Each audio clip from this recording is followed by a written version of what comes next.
कामं आवरलेली आहेत. अगस्त्यसुद्धा स्कूलला गेलेला आहे. देवपूजा झालेली आहे. घरातलं सगळं क्लिनिंग झालेलं आहे. ब्रेकफास्टची वगैरे सगळी कामं झालेली आहेत. तर मला आज जास्त वेळ होता. तर मी असं डिसाईड केलं की आज पनीर बनवू. कारण घरच्या घरी पनीर अतिशय छान होतं. तेही बाहेरच्यासारखं. आणि ते कसं बनवायचं ती रेसिपी आज मी तुमच्यासोबत शेअर करणार आहे. आणि घरात जर इतकं छान पनीर बनत असेल तर बाहेरून का आणायचं? चला तर मग घरच्या घरी पनीर कसं बनवायचं ते आपण बघू. मी इकडे 3 लिटर दूध घेतलेलं आहे. ह्यामध्ये 2 लिटर आहे आणि ह्यामध्ये 1 लिटर आहे. कारण माझ्याकडे एवढं मोठं म्हणजे स्टीलचं भांडं नाही आहे, त्यामुळं मी 2 भांड्यांमध्ये याला डिस्ट्रीब्यूट. तर ह्या दुधाला छान असं उकळू द्यायचं आहे. एकदा उकळी आली की ती पुढची जी प्रोसेस आहे ती मी तुमच्याशी शेअर करेन. दूध जोवर उकळतंय तोवर आपण मी काढलेली आज दारातली रांगोळी बघू. मी दारात नॉर्मली रोजच रांगोळी काढत असते. त्यामुळं दारातसुद्धा खूप छान असं दारसुद्धा खूप छान सुशोभित दिसतं आणि मलासुद्धा खूप प्रसन्न वाटतं. तर रांगोळी झाल्यानंतर मी पटकन म्हणजे मला कॉफी प्यायची होती. मी नॉर्मली ब्लॅक कॉफीच घेते आणि 11च्या दरम्यान मी ब्लॅक कॉफी घेत असते. सगळी कामं आवरलेली आहेत आणि निवांत अशा वेळी मला एकटीचा जो मी टाईम आहे तो मला कॉफी पीत एन्जॉय करायला खूप आवडतो आणि वातावरणसुद्धा खूप छान झालेलं आहे आणि मी माझी कॉफी बाल्कनीमध्ये बसून एन्जॉय करणार आहे. त्यासाठी मी कॉफी प्रिपेअर करत आहे. नॉर्मली मी कॉफीमध्ये अर्धा कप पाणी जे आहे ते गरम करायला ठेवते आणि अर्धा चमचा जो आहे ते मी कॉफी टाकते आणि हे सगळं मी छान असं मिक्स करून घेते.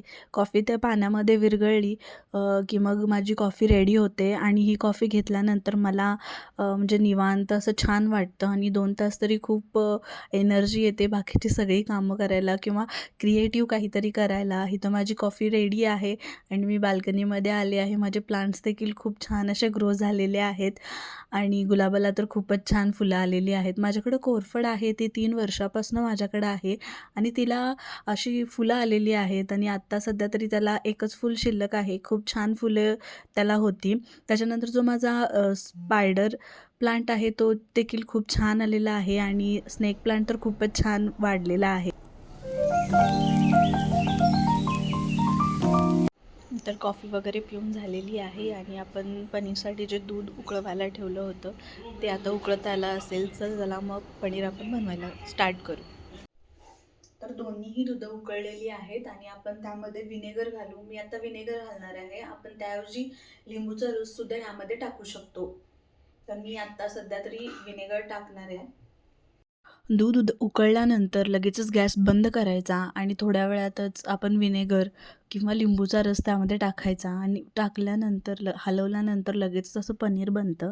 अशी ज्यावेळी दुधाची कन्सिस्टन्सी होते त्यावेळी आपलं पनीर रेडी झालेलं आहे.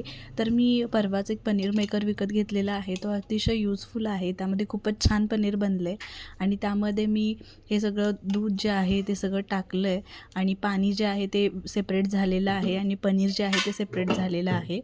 तर ह्यामध्ये पनीर खूप छान बनलं आहे आणि त्याच्यावरचं जे पनीर मेकरचं जे झाकण आहे ते मी त्यावरती झाकलेलं आहे आणि त्याच्यावरती हेवी काहीतरी ठेवायचं म्हणून मी हेवी असं ठेवलेलं आहे आणि अरेंजमेंट मी जी आहे ते अशी केलेली आहे जेणेकरून जे पनीरमधून पाणी जे येणार आहे ते कुकरच्या भांड्यामध्ये खाली पडेल आणि मध्ये मी जाळी लावलेली आहे आणि वरती प्रेशर देण्यासाठी मी जड अशी वस्तू ठेवलेली आहे आणि हे जे पनीरचं जे पाणी आहे ते मी नंतर थोड्या वेळाने ते गार झाल्यानंतर मी झाडांना घालणार आहे जेणेकरून माझे प्लांट्सची ग्रोथसुद्धा छान होईल.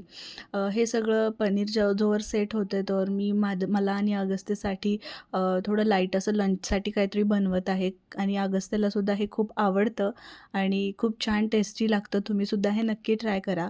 तर त्यासाठी म्हणजे मी नॉर्मली चिला बनवत आहे. तर त्यासाठी मी ओट्स घातलेले आहेत, थोडं बेसन घातलेलं आहे, हळद, ओवा घातलेला आहे, 1 चमचा तिखट टाकलेलं आहे, हळद टाकलेली आहे आणि हे छान असं मी सगळं हलवून घेते आहे. हे हलवून घेतानाच हे सगळं छान असं हलवून घेतल्यानंतर त्याच्यामध्ये चिऱ्याचं जसं बॅटर बनवण्यासाठी जितकं आपल्याला पाणी लागतं त्या अकॉर्डिंग मी पाणी ओतले आणि असं हे छान असं हलवून घेतलं आहे. जर आपल्याला वाटलं की परत पाणी टाकावं तर आपण परत पाणी टाकू शकतो आणि याला छान असं हलवून घेतल्यानंतर एक छान असं बॅटर प्रिपेअर झाल्यानंतर मी त्यासाठी एक बारीक कांदा चिरून घेते आहे आणि कांदा चिरून घेते आहे तो एकदम बारीक असा मला हवा होता, त्यामुळे बारीक चिरून घेतला आहे. त्यात तुम्ही कोथिंबीर टाकू शकता. अदरवाईज आपल्याकडे जे जे व्हेजिटेबल्स असतील, इवन पालक असेल तर ते तुम्हीसुद्धा बारीक करून टाकू शकता. मेथी टाकू शकता, बीट, गाजर किंवा कोबी हे सगळं बारीक खिसून टाकू शकता. ह्याने खूप छान टेस्ट येते. आता माझ्याकडं फक्त कांदा आणि कोथिंबीर होती, त्यामुळे मी ते सगळं बारीक चिरलं आणि त्या बॅटरमध्ये टाकून छान असं मिक्स करून घेतलं. हे मिक्स करून त्याला थोडा वेळ रेस्ट करायला दिली आहे आणि गॅसवरती तवा ठेवला आहे आणि त्या तव्यावरती मी तेल जे आहे ते टाकलं आहे आणि हे जे बॅटर आहे ते हलक्या हाताने त्यामध्ये टाकून असं गोल असं पसरवून घेते आहे. तर ह्याला जास्त आपल्याला पसरवता येत नाही, कारण त्यामध्ये आपण ओट्स टाकलेले असतात. हा जो चिला आहे तो जाडसरच बनतो, त्यामुळे जितकं आपल्याला पसरवता येईल तव्यावरती तितकंच पसरवायचं आणि त्याच्यानंतर त्याच्या कडेनं मी तेल टाकलेलं आहे आणि तूप जर टाकलं तर त्याची टेस्ट अजून जरा छान येते.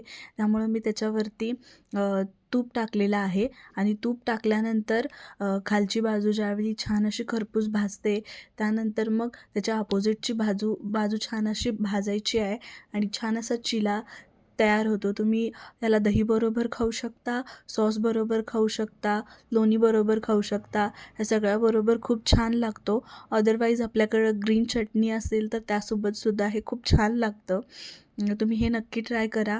खूप हेल्दी असा ऑप्शन आहे आणि लहान मुलांना तर खूपच आवडतो. त्याच्यानंतर मी पनीर जे तयार करायला ठेवलेलं आहे ते आता 2 तास ऑलमोस्ट होऊन गेले असतील, तर पनीरसुद्धा तयार झालेलं आहे. तर पनीरचे छान असे मी काप करणार आहे आणि ते फ्रीजमध्ये ठेवणार आहे. त्यामुळे ना मला ज्यावेळी पनीरचं काही बनवायचं असेल त्यावेळी मी ते पनीर यूज करेन. जसं की तुम्ही पाहू शकता पनीर खूपच छान आणि सॉफ्ट बनलेलं आहे, जसं बाजारात मिळतं तसंच आहे आणि खूप छान बनतं पनीर. तुम्ही नक्की घरी ट्राय करा आणि येणाऱ्या काही व्हिडिओजमध्ये मी पनीरच्या रेसिपीजसुद्धा शेअर करणार आहे.